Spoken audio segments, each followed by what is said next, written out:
4 বছরের সংসার ভেঙে যাচ্ছে। বিস্তারিত জানতে ভিডিওটি দেখুন। টেলিপাড়ায় জনপ্রিয় দম্পতি অভিনেত্রী তৃষা এবং অভিনেতা নীল ভট্টাচার্য। নীল বর্তমানে অভিনয় করছে অমর সঙ্গীত ধারাবাহিকে।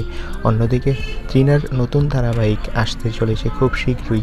তবে এরই মাঝে আচমকাই তাদের ঘিরে এক খারাপ খবর শোনা যাচ্ছে। নীল আর তৃষার দাম্পত্য সম্পর্কে নাকি এবার ফাটল ধরছে। কলেজ জীবন থেকে একসঙ্গে তারা দীর্ঘদিন প্রেমের পর 2021 সালে বিয়ে সারেন। তবে বর্তমানে আলাদা থাকছে। টেলিপাড়ার সূত্র তেমনই বলছে, খুব শীঘ্রই নাকি তাদের নিয়ে বড়সড় আপডেট আসতে পারে।